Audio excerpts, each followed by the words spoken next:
Hello my friend, in this video I'm going to show you how you can use DistroKid to upload your music to Beatport. So DistroKid can distribute music to Beatport as long as you are releasing a genre or subgenre of electronic music. Beatport is not listed as a default store and actually must be enabled for you to upload music to Beatport using DistroKid.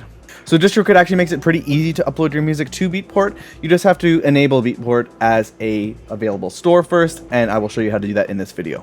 But before I continue, I just wanted to let you know that I've also written an article on this topic, so if you'd like to follow along, or if you don't want to hear my annoying voice or see my annoying face, simply Google DistroKid to Beatport Best Friends Club. So to use DistroKid to distribute your music to Beatport, you must first contact DistroKid to enable Beatport as a store, and make sure that you submit a genre or subgenre of electronic music. It is important to note that these three things when using DistroKid to distribute your music to Beatport. 1. Beatport only accepts electronic music. 2. You won't see Beatport listed as an available store by default, so you must contact them to have it show up. And 3rd, your music will be uploaded under a label named DistroKid. So this is what it looks like when you upload your music to Beatport by using DistroKid as your music distributor. As you can see, it'll grab the title and the name of the artist and use the artwork. What the main thing is, if you can see over on the left hand side here, the label will be called DistroKid. So how do you actually enable Beatport in DistroKid? So when you're first submitting music to DistroKid, you'll notice that Beatport is not listed under the standard streaming services and stores by default. So you won't see a little checkbox to have Beatport there. And as previously mentioned in this video, to enable Beatport distribution via DistroKid, you have to contact them. So there's nothing special you have to actually do or say, or any extra information that you need to provide to DistroKid. All that I personally did was I submitted a ticket to DistroKid with this in the subject line: please enable Beatport on my account. And after reaching out to DistroKid to get Beatport enabled, they responded pretty quickly, and this is how they replied to my request. So what they said was, "We've just enabled Beatport for your DistroKid account. Please sign in to DistroKid and upload a release to Beatport. If you're uploading something that already exists in DistroKid, upload it again as a new release, but deselect all stores except for Beatport." So as you can see, it's super easy to enable this feature in DistroKid. Just remember that you need to enable Beatport like this. One extra thing that they do mention is if you've already released a bunch of music, you're actually going to need to re-upload it to DistroKid, but just deselect everything except for Beatport. You don't want to send the same song to the same services again. So I'll quickly kind of show you what it looks like once you've enabled Beatport in your DistroKid account.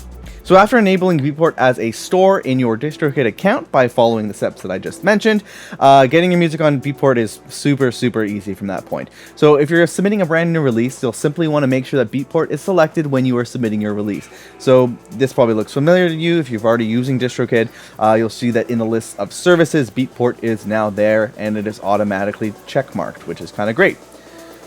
But with that said, if you've already released a bunch of music via DistroKid and now you'd like to go back and actually make sure that it appears on Beatport, you're going to need to go through the entire DistroKid upload process again, but make sure that you only have Beatport selected. So it's a little bit of a pain in the butt for sure, but this is kind of what it would look like. Just click the upload button and then make sure only the Beatport is selected. And by making sure that you've only selected Beatport, you will ensure that your release is not resubmitted to the other streaming services and stores that it is already uploaded to.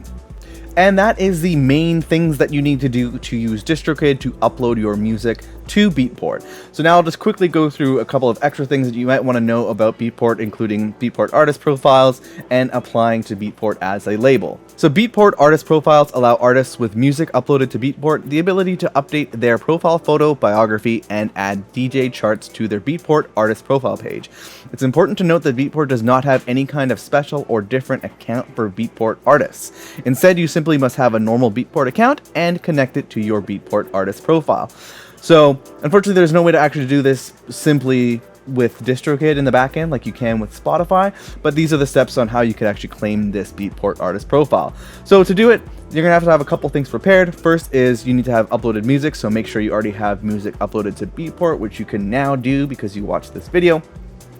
You're going to want to have a profile photo handy, which is exactly 590 pixels wide by 404 pixels tall. You want to have your artist name noted exactly how it appears on the Beatport website. You're going to want to have the artist URL, so make sure you note exactly how that URL appears on Beatport. And lastly, you're going to want to have a DJ URL, so make note of the URL that appears in the profile section in the account settings of your normal Beatport account. So once you've prepared all these assets, all you need to do is visit the Beatport artist profile submission form, which I have a link to in the article, which I've linked to in the description below. So just hit that and scroll down and click this and you will be good to go. And finally, when filling out your application, make sure that you check off yes on the question, do you have charts you would like to link to this profile? And that's it. And finally, here are a few extra tips and things to consider when claiming this Beatport artist profile. One is to make sure that your image is the exact specs as mentioned above to prevent having your application rejected. Another is to, if you can't find your DJ URL, you may be able to paste the URL for a DJ chart that you have already created on Beatport. Also, if you do not check off the do you have charts you would like to link to this profile in your application, Beatport may only update your image and biography without actually letting you claim your artist profile. Also, if there are any errors with your application, Beatport may reject you without notifying you at all, so that's good to know. And lastly, just remember that it can take up to 4 weeks for Beatport to process your application.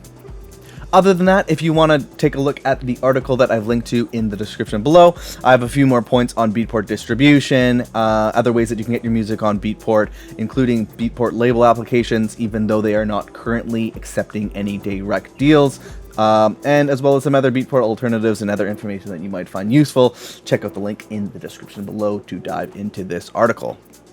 And with that said, hopefully you found this video useful. If you did, make sure you like and subscribe and all that good stuff so that you can be notified when there are more videos that I'm posting about Spotify and Beatport or whatever the hell I'm doing. And other than that, good luck on your next release, my friend. I will see you in the next video.